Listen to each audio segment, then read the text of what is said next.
Bismillahirrahmanirrahim. Assalamu alaikum साथियों. I am Mrs. Anila Imran and you are watching UV Educational Center.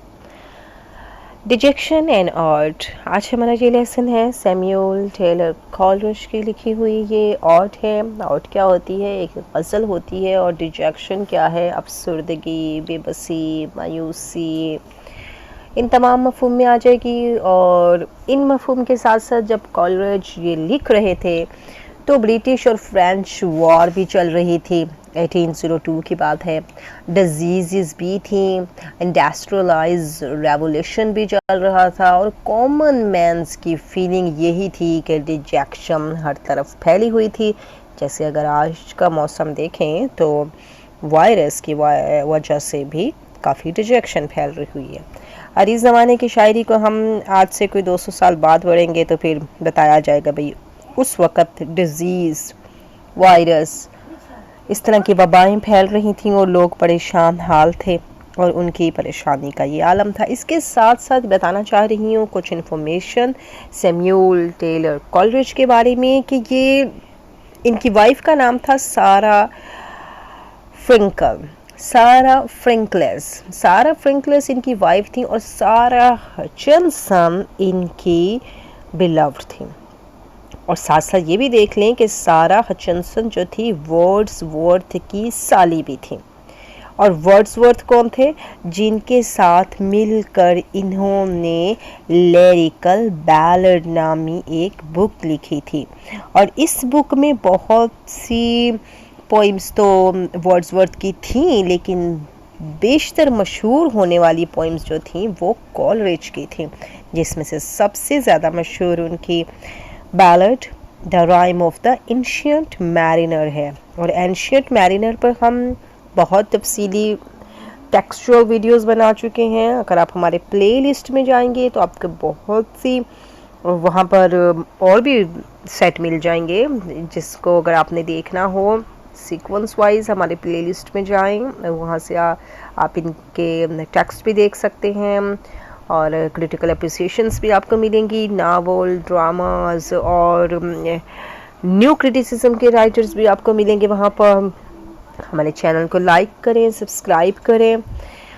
इसके साथ साथ ये बता दूं कि 1802 का ज़माना कुछ ऐसा था कि कॉलरिज अच्छे खासे डिप्रेस्ड थे.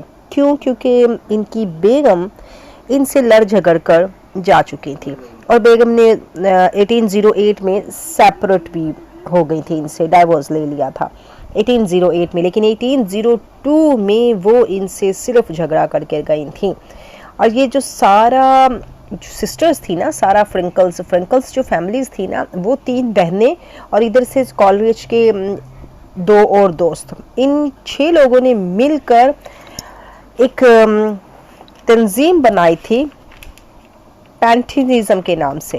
पैंथीज़म की जो तंजीम बनाई थी इन लोगों ने, उस तंजीम में इन लोगों ने नेचर के बारे में काफ़ी कुछ बनाए थे. उनके काफ़ी पॉइंट्स थे. और पैंथीज़म का एक डॉक्ट्राइन ये भी था कि ये जो सारी की सारी यूनिवर्स है ये गॉड का ही है, एक हिस्सा है और गॉड के ही हिस्सा ही हम लोग भी हैं. तो गॉड अपने हिस्से को तो कभी पेन देने वाले हैं ही नहीं है. तो जनाब हम सारे के सारे बख्शे हुए हैं. ये इनका एक ये भी था. एक इनका ये मौजू था कि ये नेचर के बारे में है और नेचर गॉड की तहलीक करदा है, तो लिहाजा नेचर का टॉपिक भी इसमें शामिल था. अब पैंथीज़म की तहरीक भी इतनी नहीं चली. इसके बाद कॉलरिज ने वर्ड्सवर्थ के साथ जो है 1795 में मुलाकात की और फिर इन्होंने मिलकर काम किया अपने लिरिकल बैलेट के हिसाब से. फिर 1810 में इनकी भी दोस्ती ख़त्म हो गई. तकरीबन अगर देखा जाए तो कॉलरिज ने काफ़ी हद तक मुश्किलात का सामना किया है. और सबसे बड़ी बात ये कि ये ओपियम लेते थे, नशा करते थे और इसी वजह से इनकी ज़्यादा इनकम भी नहीं थी, क्योंकि अपने माली हैसियत से भी ये काफ़ी वीक रहे हैं. इसके बरक्स वर्ड्सवर्थ काफ़ी माली मजबूत थे, इसीलिए उन्होंने लिरिकल बैलेट्स के बाद में भी काफ़ी पब्लिश करवाया, उसको 2-3 मरतबा बाद में भी पब्लिश करवाया. साथ साथ इसकी बातें भी करते हैं. पेज पर आते हैं. The poem Dejection, written on April 4th, 1802, अप्रैल 4 1802 में ये लिखी गई थी, is Samuel Taylor Coleridge swan song lamenting the decline of creative imagination. यही थीम है इस पोइम का। लेमिनेटिंग कर रहे हैं, मातम कर रहे हैं किसके ऊपर? अपनी सारी की सारी जो पोइट्री, इनकी इमेजिनेशंस है, पोइट्री ख़त्म हो रही है। स्वैन सॉन्ग है, एक भटकता हुआ सॉन्ग है, एक भटकता हुआ गीत है। अपनी ही ख्यालात की तहलीकी सलाहियत के कम होने का मातम करने की वजह है। ये मातम करने पर इन्होंने ये सॉन्ग किया। It is a deeply personal, बहुत ज़्यादा उनकी ज़ाती बातें हैं इसमें, ऑटोबायोग्राफिकल और उनकी ज़ाती ज़िंदगी भी शामिल है पोइम में। एंड डिपिक्ट्स और बताती है is mental state at the time, उस वक़्त उनकी दिमागी हालत क्या थी। जैसे हम बात कर रहे थे कि इनकी डिजेक्शन इस वजह से भी बन रही थी कि हालात दुनिया में भी कुछ अच्छे साजगार ना थे। फ्रेंच ब्रिटिश वर्ल्ड वॉर चल रही थी, डिजीज़ थी, इंडस्ट्रियलाइज्ड रेवोल्यूशंस हो रहे थे, कॉमन मैन की फीलिंग्स बताई गई थी। और 1799 में इनकी जो वाइफ थी ना, इनसे बच्चे लेके वो अलग हो गई थी। और सारा जो थी वो इनकी बेगम तो बन गई, लेकिन इनसे नाखुश ज़रूर थी, और उनकी नाखुशी को ही इन्होंने इसमें बयान किया है। उसके साथ साथ जो सारा हचनसन थी, उसके साथ भी कुछ इनकी सही किस्म की अंडरस्टैंडिंग आगे ना बढ़ पाई। दोनों का नाम ही सारा था, और इसने सारा का नाम इस पोइम में पहले डिक्लेयर किया, लेकिन उसके बाद उसको काट कर ओ लेडी कर दिया गया इसका नाम। उसके बाद जब इन्होंने इसमें प्रेडिक्शंस का भी जिक्र किया गया और बताया कि heart is the sort of extreme but now no more, दिल की गहराइयों से अगर कुछ हम करना चाहे करते तो हैं, लेकिन चूँकि दिल की खुशी नहीं है ना, तो फिर इर्द गिर्द का माहौल भी अच्छा नहीं लगता। Moods depends upon our own thinking and we create surrounding around us. अगर हमारा मूड अच्छा है तो हम कोई भी अच्छी चीज़ क्रिएट कर सकते हैं, मूड अच्छा नहीं तो अच्छी चीज़ें क्रिएट नहीं होती, क्रिएशंस की पावर ख़त्म हो जाती है। इन दिस सब्लाइन इसके अंदर बड़े बावकार तरीके से and heart rending poem, heart rending गमनाक दिल खराश ये नज़म है। इसके अंदर इन्होंने अपने ये सारे तमाम मौजू बताए हैं।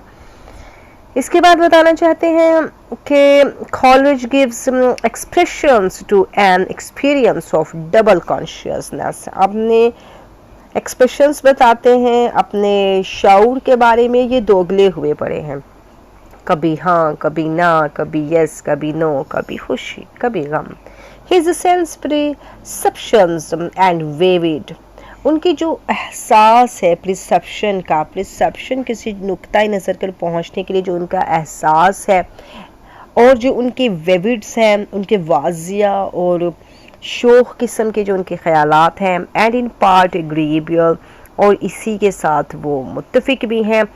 क्या हिज इनर स्टेट, कि उसकी जो अंदरूनी हालत है, इज़ फेंट मध्यम पर गई है, मदहोश हो चुकी है, ब्लड काफ़ी धीमी धुंधली हो गई है, एंड अनहैप्पी और नाखुश भी है। He sees but can not feel, वो देख तो रही है लेकिन महसूस कुछ नहीं कर पा रहे। The power of feeling has been paralysed by chemically induced excitement of his brain. कीमियाई तौर पर कुछ ऐसे मादे हैं जो इंड्यूस हो गए हैं, मायल कर गए हैं, उनकी जोशो खरोश को माजूर कर गए हैं, उनके दिमाग में कुछ जोश नहीं भर रहा, अल्लाह के वो बहुत अच्छे अच्छे सीन देख पा रहे हैं, कुछ तहलीक नहीं कर पा रहे। द सीइंग पावर, उनकी देखने की ताकत, less dependent upon bodily health, उसका कम इन्हिसार है उनकी जिस्मानी सेहत पर। स्टैंड्स अलोफ्ट, हालांकि वो बेताल्लुक खड़े हैं, अलोफ्ट कोई ताल्लुक नहीं है, दूर हैं। इंडिविजुअल इंफरादियत में है, अकेले हैं। क्रिटिकल एंड वेरी मॉर्नफुल, एक तो बड़े तनकीदी हैं, दूसरे बहुत ज़्यादा मातमी भी हुए पड़े हैं। बाय सीइंग, देख कर। ही मीन्स, उसका मतलब है परसीविंग एंड जजिंग, परसीविंग जानने में, समझने में और अंदाज़ा लगाने में, क्या बाय फीलिंग उसके जो एहसासात हैं उनको।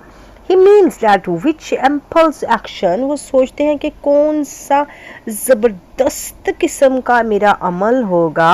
impulse ज़बरदस्त धकेलने वाला फोर्सफुल एक्शन कौन सा होगा। ही सफ़र्स, वो मुब्तला है, बट द पेन इज़ डल, लेकिन ये जो पेन है सुस्त उकताहट और बेजारी वाली पेन है, दर्द ऐसा है।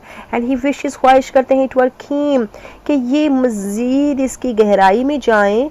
For so he should awake from lethargy, लिहाजा वो इसके साथ साथ जाग जाए अपनी सुस्ती से, अपनी कमज़ोरी से, वीकनेस से, अपने स्ट्रेस से, अपने प्रेशर से। लेथर्जी कमज़ोरी, वीकनेस, सुस्ती, प्रेशर, इससे उन्हें जागना चाहिए। And recover unity at least, और कम से कम अपने इस यूनिटी को तो बहाल करे, सोचने समझने की, फीलिंग की, लुकिंग की, इस यूनिटी को वो रिस्टोर करें।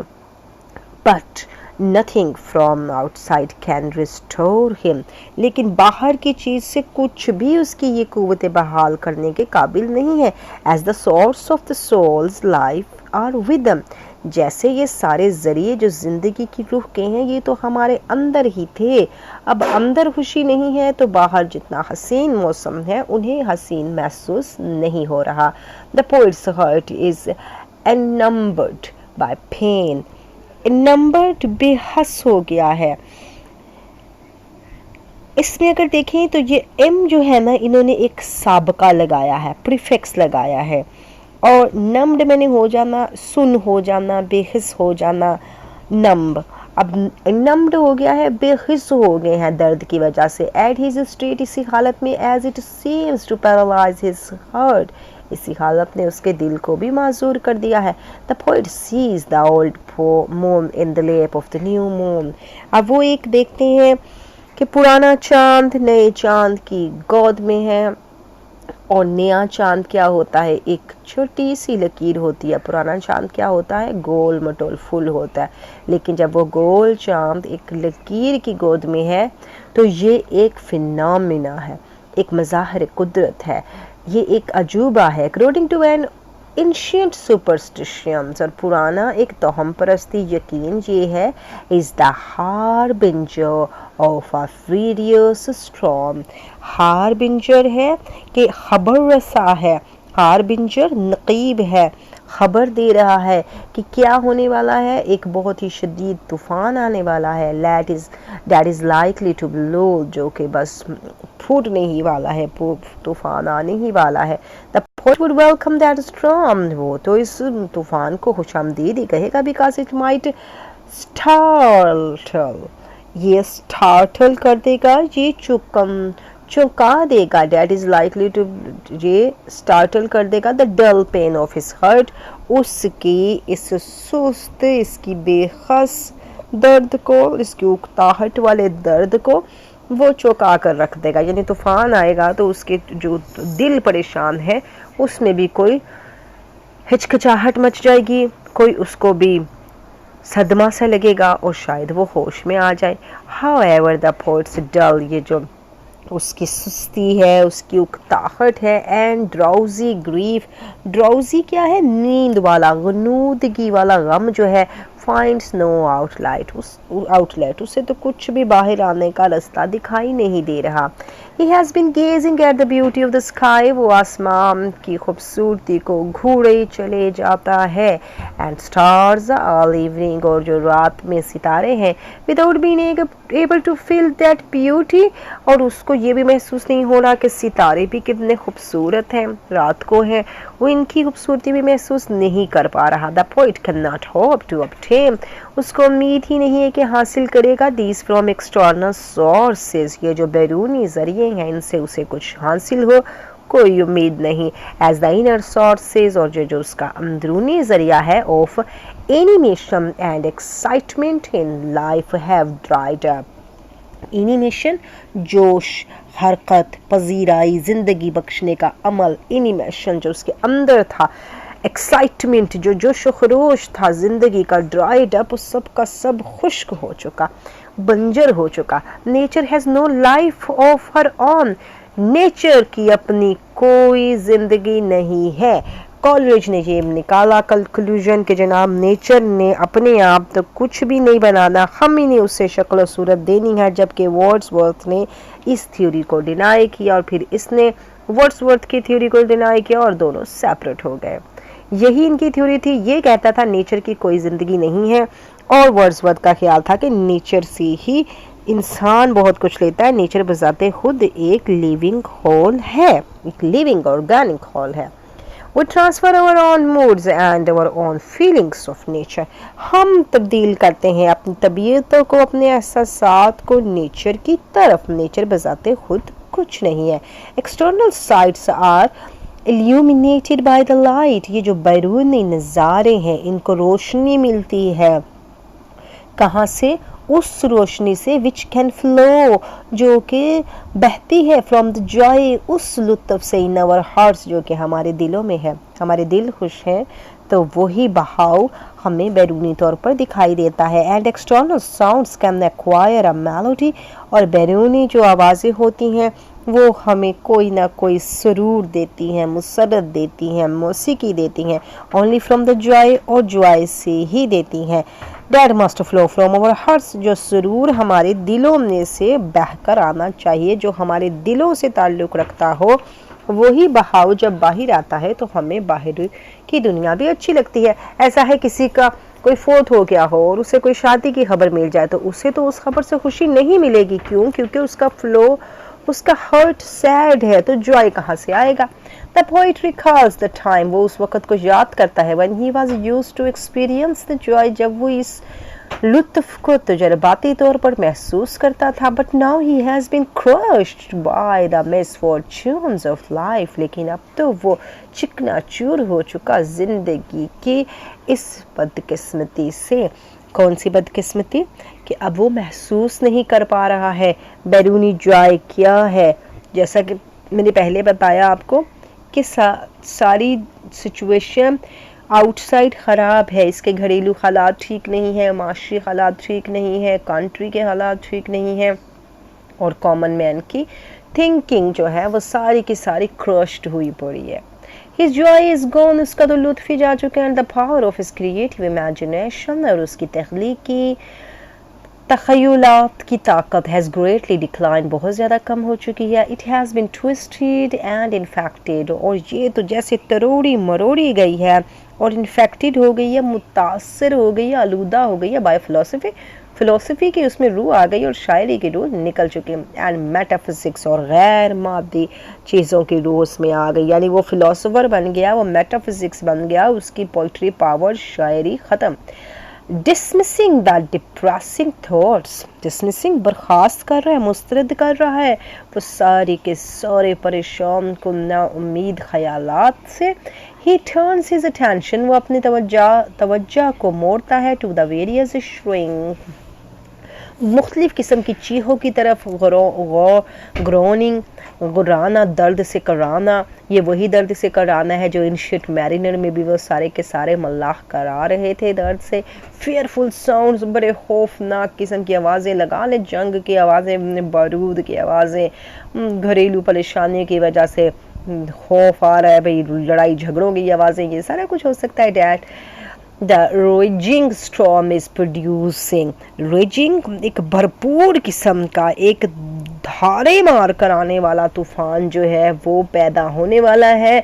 इन द कंक्लूजन लाइन, जो आखिरी जो लाइन्स हैं जिनमें वो कंक्लूड करते हैं, द पोइट एक्सप्रेसेस, वो कहते हैं जनाब His good wishes for his wife, सारा अपनी बेगम के लिए अच्छी ख्वाहिशात का इजहार करते हैं। Whom he has addressed several times in the course of the poem, इस नज़म में उन्होंने बहुत ज़्यादा सारा सारा सारा कहकर पुकारा, लेकिन बाद में ऑलरेडी कर दिया गया, और ये अपनी वाइफ को पुकार रहे हैं। और गूगल पे भी सर्च करो तो आता है कि वो सारा हचिंसन अपने बिलव्ड को पुकारते हैं। इसमें डाउट ही है, कंट्रोवर्शियल हो गई ये सारी बिकॉज ऑफ द नेम, क्योंकि नाम एक था। हालांकि ये बता रहे हैं कि वो बेगम को पुकार रहे हैं, और मैं भी यही एग्री करती हूँ कि ये अपनी बेगम की डिप्रेशन का शिकार है। और बाद में वैसे सारा से भी इनकी डिप्रेशन चल ही गई थी, क्योंकि अभी तो इनके 2008 तक तो अच्छे हालात चल रहे थे ना वर्ड्सवर्थ के साथ, तो जाहिर आना जाना लगा ही रहता था। लेकिन वर्ड्सवर्थ के साथ इनके हालात ख़राब हुए हैं। एज 2008 की बात कर रही हूँ। 1808 में बेगम से सेपरेट हुए हैं और 1810 में ये वर्ड्सवर्थ से सेपरेट हुए थे, और 1802 में उन्होंने ये पोएम लिखी है। He would like her to joyous sounds asleep and perfect happiness. बेगम के लिए दुआ कर रहे हैं कि जनाब वो सुकून से सोए, सुकून से रहे, उससे परेशानी ना हो। Thus Coleridge felt, Coleridge क्या महसूस करते हैं, that his inborn gift of imagination, कि उनका जो पैदाइशी तोहफा था, एक फितरी जो सलाहियत थी तख्लीक करने की, तख़य्युलात की वाज decaying, कम हो गई है, and that his interest was shifting to philosophy, और उनकी जो दिलचस्पियाँ वो शायरी के बजाय फ़लसफ़े की तरफ चली गई।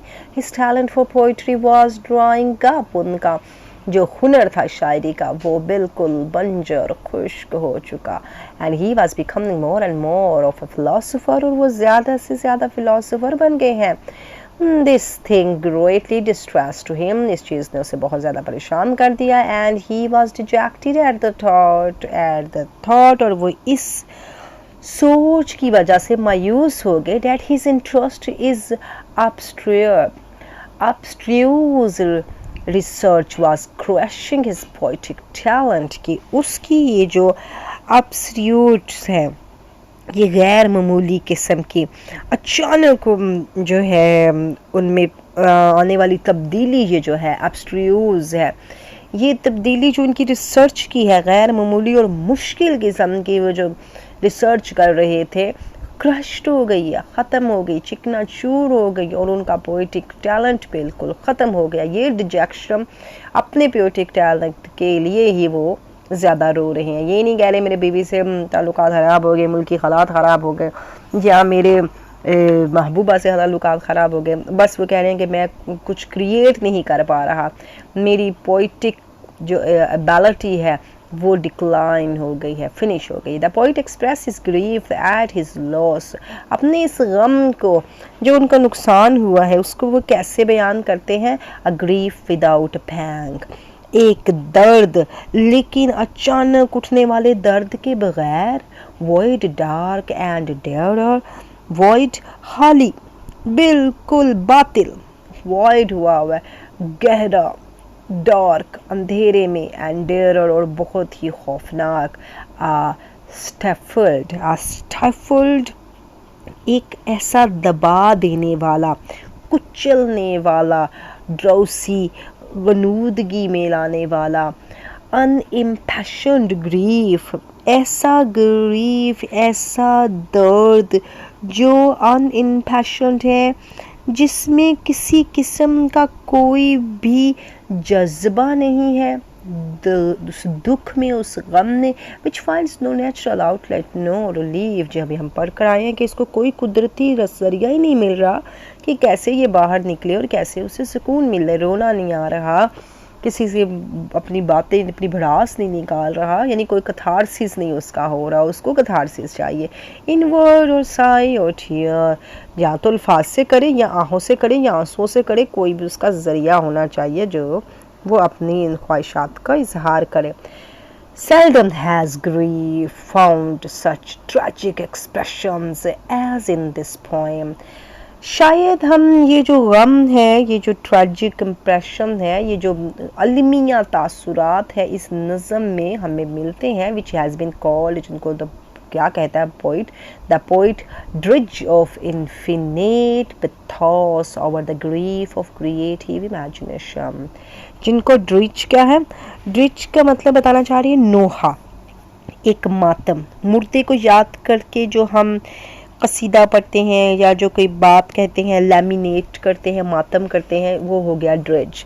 पोइट्स ड्रिज उसका वो एक नोहा है, टू इन्फिनेट, जिसकी कोई हद ही नहीं है, और पिथौस क्या है, दिलसोजी वाली कैफियत है, रिक्कत अंगेजी वाली कैफियत बनी हुई है उनकी। ओवर द ग्रीफ, इस बहुत संजीदा क्रिएटिव इमेजिनेशन पर कि वो कुछ तहलीक नहीं कर पा रहे हैं। The poet proceeds with an ever deepening sadness, आगे बढ़ते हैं एक ऐसी उदासी के साथ जो उन पर एवर डीपनिंग हुई हुई या उन पर बहुत गहरा तासुर डाले हुए है। Each stanza changed with heavy gloom, her stanza में बहुत ज़्यादा गम दिखाई देता है। सैडर लाइन्स, बड़ी अफसरदा लाइनें हैं। Then These were never perhaps written by any poet, किसी भी शायर ने ऐसी लाइनें आज तक लिखी नहीं और ना बाद में लिखी जाएंगी और ना लिखी जा चुकी। In description of his own feelings, अपनी ही ज़ाती एहसासात को जब बयान करते हैं तो क्या कहते हैं? It is much sadder and more tragic than Shelley's stanzas. कहते हैं मेरी ये लाइनें बड़ी अफसरदा हैं, बड़ी गमनाक हैं। चाहे जाके देख लो शैलीज के stanza written in the mood of dejection, उसने जो मूड ऑफ डिजेक्शन पोइम लिखी है ना, उससे जाके मैचिंग कर लो, मेरी ज़्यादा सैड है। यानी इन्होंने खुद ही कंपैरिजन भी कर दिया। A remarkable things about dejection ode is that, इसी डिजेक्शन ओड की सबसे बड़ी खूबी ये है, here Coleridge contradicts his own previous views of nature, के उसने अपने ही पुराने नेचर के जो ख्यालात थे ना, जो उसके अपने डॉक्टराइन थे, अपनी थ्योरीज थी, उन्हीं को उसने तसाद कर दिया, कॉन्ट्राडिक्ट्स कर दिया। जस्ट चैलेंजिंग वर्ड्सवर्थ, और वर्ड्सवर्थ को भी ललकार दिया। नेचर क्रीड ऑल्सो, अब उन्होंने कह दिया जनाब नेचर एक अकीदा है। In the Helion harp, Helion harp अगर देखा जाए तो ये इन्हीं की एक पोइम भी है जो इन्होंने 1795 में लिखी थी और ये पब्लिश्ड हो गई थी 1796 में, और ये उनकी कलेक्शन में छपी थी। और इसमें उन्होंने डिस्कस किया था कि नेचर जो है ना उसकी बड़ी एस्थेटिक क्वालिटीज़ होती हैं, लेकिन यहाँ उन्होंने उसी को डिनाई कर दिया, नेचर की एस्थेटिक क्वालिटीज़ को खुद ही डिनाई कर दिया, अपनी थ्योरी को खुद ही डिनाई कर दिया। इन द एलियन हार्प, और एलियन हार्प को अगर मैं मतलब लिया जाए इसका उर्दू में तो ये हार्प एक सारंगी होती है और एलियन होती है रेत में जो छोटे छोटे ज़राए मिलकर उड़ के मुंतकिल होती हैं, वो है कि इन्होंने एक रेत के ज़राए से उड़कर एक सारंगी का सुर बनाया है। एलियन हार्प्स वैसे इनकी पोइम का नाम है। एंड फोर्स्ट एट मिडनाइट, और ये भी उनकी नज़म है। Coleridge had expressed a belief in pantheism, pantheism हमा अज ओस्त के उसने डॉक्टराइन पर डिस्कस की थी। अभी मैंने बताया आपको कि पैंथीज़म एक डॉक्टराइन है, that is the universe is the part of God, कि भाई दुनिया अल्लाह ताला का या गॉड का एक हिस्सा है, but that God never the less ट्रांसडेंस, लेकिन गॉड ने जो है ना इसको ट्रांसडेंस नहीं किया है। और सबसे बड़ा ये कि अगर गॉड ने इसका हिस्सा बन गया ना गॉड बजाते खुद, तो फिर ये जो ईसाई है ना ये भी गॉड के उसी डिवाइन पावर का, उनकी उसी डिवाइन बिलीफ का हिस्सा है, तो लिहाजा गॉड अपने हिस्से को तो पनिश नहीं करेगा। ये इनका एक डिवाइन अकीदा था, उसी बिलीफ को उन्होंने एक्सप्रेस किया है। That the view that nature is living whole, कि नेचर बड़ी ज़िंदा चीज़ है, and that a divine spirit passes through all objects of nature, के जो इलाही या पाक किस्म की रूह होती है नेचर के ज़रिए गुजरती है, और खुद ही इन्होंने इसको डिनाई कर दिया था। The man can establish a spiritual intercourse with nature, और इंसान का एक रूहानी मेल जोल राबता, इंटरकोर्स एक जिनसी राबता होता है, सेक्सुअल एक्ट, लेकिन नेचर से ये इंसान का एक रूहानी राबता है, जिसको इन्होंने बयान किया था अपनी इन पोइम्स के अंदर, जो इन्होंने ऊपर जिक्र किया, जिन पोइम्स का हमने, कौन सी, the Aeolian harp and frost at midnight. इन्होंने नेचर के बारे में ये कहा कि नेचर एक लिविंग होल है, नेचर के ऑब्जेक्ट्स को इंसान स्पिरिचुअल जो है तौर पर इंटरकोर्स करता है, उसके साथ मेल जोल करता है। And that nature exercise an ennobling and educative influence upon man, और नेचर क्या करती है, इनोबलिंग करती है, मुमताज़ करती है हमारे और हमें एजुकेटिव करती है, इन्फ्लुएंस अपॉन मैन, और इंसान को तालीम देती है, उस पर असर डालती है। बट इन दिस पॉइंट, लेकिन इस नज़म ने किस में रिजेक्शन एंड ऑड में Coleridge completely denies this believe, उसने मुकम्मल तौर पर इस यकीन से इनकार कर दिया। Here the poet Coleridge assets, यहाँ तक वो दावा करते हैं that nature does not have life, nature की कोई ज़िंदगी नहीं ऑफर ऑन उसकी अपनी, एंड वो the human being who attribute life to her, और हम हैं इंसान, एट्रीब्यूट करते हैं, इसको इज्जत देते हैं, हम इंसान ही इसको ज़िंदगी देते हैं। O lady we receive but what we give, ए लेडी हम तुम्हें देते हैं। लेडी यहाँ पर नेचर को भी पुकारा गया होगा, लेकिन यहाँ पर लेडी उन्होंने सारा अपनी बेगम का नाम चेंज करके ओ लेडी किया। अगर हम इसको नेचर में कंसीडर करें तो कहते हैं हम तुमसे वसूल करते हैं और तुम्हें देते हैं। इन आवर लाइफ, हमारी ज़िंदगी में अलोन डज नेचर लिव, हमारी ज़िंदगी में नेचर रहती है। Hours is her wedding garments and hours her Shrove, और हमारी अपनी खुशियाँ और हमारे अपने गम होते हैं जो हम नेचर को देते हैं और नेचर से वसूल करते हैं। अगर हमारे अंदर गारमेंट्स वेडिंग है तो हम नेचर को खुशी देंगे, अगर हमारे अंदर गारमेंट्स जो हैं श्रूट हैं, कफन वाले, दुख वाले, मौत वाले हैं, तो हम नेचर को वही देंगे। We receive but what we give. Coleridge is no longer able to get from nature, अब वो नेचर से कुछ लेने के काबिल नहीं रहे। द जॉय, कोई भी किस्म का लुत्फ, because he has no joy in his heart, क्योंकि उनके दिल में ही खुशी नहीं है। To meet her halfway, लिहाजा वो अपनी नीम तौर पर इस दरमियानी रास्ते से वो मिलते हैं, अपने हाफ में भी वो फंसे हुए हैं। हंग इन द बैलेंस है, ना इधर के हैं ना उधर के हैं। ही हैज़ रियलाइज्ड, उसे एहसास हुआ that nature can not provide any joy to those, नेचर तो उनको खुशी दे ही नहीं सकती, who do not already have joy in their hearts, जिनमें पहले से उनके दिलों में जॉय नहीं है तो नेचर उन्हें जॉय नहीं दे सकती। जॉय खुशी, लेडी खुशी इज़ द स्पिरिट, एक ऐसी रूह है, एंड द पावर एक ताकत है, which wedding nature to us gives in dower, जो वेडिंग में वही खुशी, शादी ब्याह नेचर हमें देती है। गिव्स इन ड्रावर, तो हम भी तो उससे ड्रावर करते हैं, उसको बाद में जहेज़ के तौर पर देते हैं। अगर नेचर हमें खुशी देती है, शादी देती है, तो हम भी ड्रावर के तौर पर हम भी मोहर लगाते हैं नेचर के ऊपर, उसको वापसी में मोहर देते हैं, खुशी की मोहर देते हैं। अगर नेचर हमारी रूह को खुशी देती है तो हम भी वापसी में खुशी देते हैं।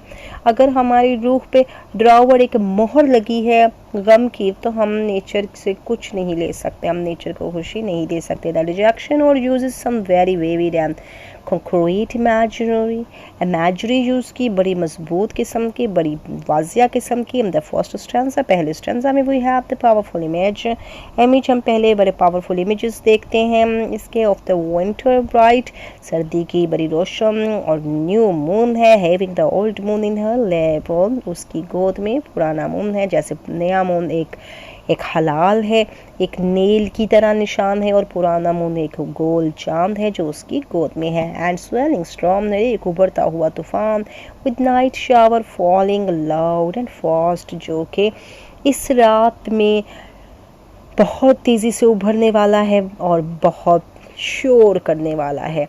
एंड द स्टार्स ग्लेडिंग बिहाइंड, और बिटवीन द स्टार्स, और ये जो स्टार्स हैं, ये जो सितारे हैं, इनके अंदर भी और इनके पीछे भी चमक है। I see the old moon in her lap, मैं देखता हूँ पुराने मून को उसकी गोद में, पुराने चांद को। फोर टेलिंग, और एक पेशन गोई है, the coming on off rain, कि बारिश आएगी। एंड स्क्विली ब्लास्ट, स्क्विली तूफानी धमाका होगा, स्क्विली तूफानी।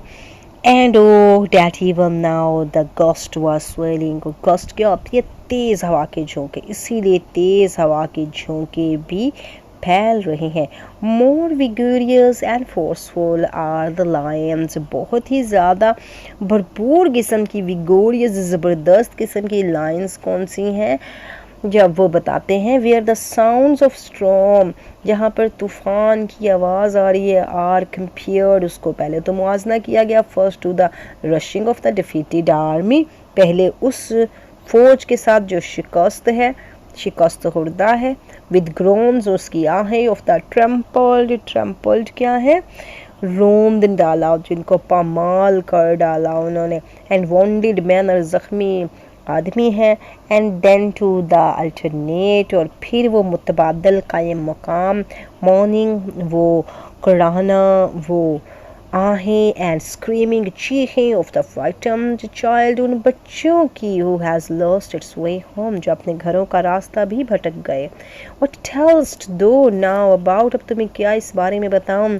This of the rushing of an host in trout, एक भीड़ में, ट्राउट एक भगदड़ लोगों का जिसमें भागते हैं लोग, होस्ट भी भाग जाते हैं, जैसे ये फौजी लगा ले।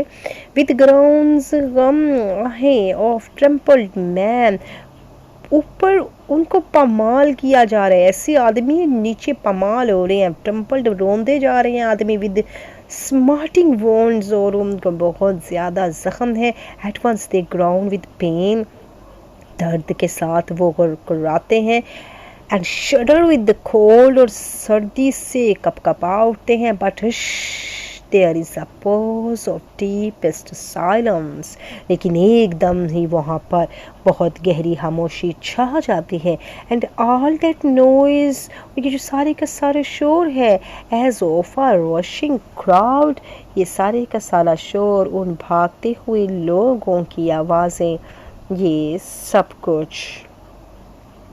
The entire ode is full of gloom and dejection, पूरी का पूरा ओड गज़ल भरपूर है गम के साथ, अफसरदगी के साथ। But in the concluding stanza, लेकिन जब इसका कंक्लूडिंग देखें, जहाँ नतीजा निकाल दिया गया है, there is a note of the tenderness, यहाँ पर बड़ा ज़्यादा एक ख़ास नोट छोड़ा गया है टेंडरनेस का, बड़ी नरम दिली से।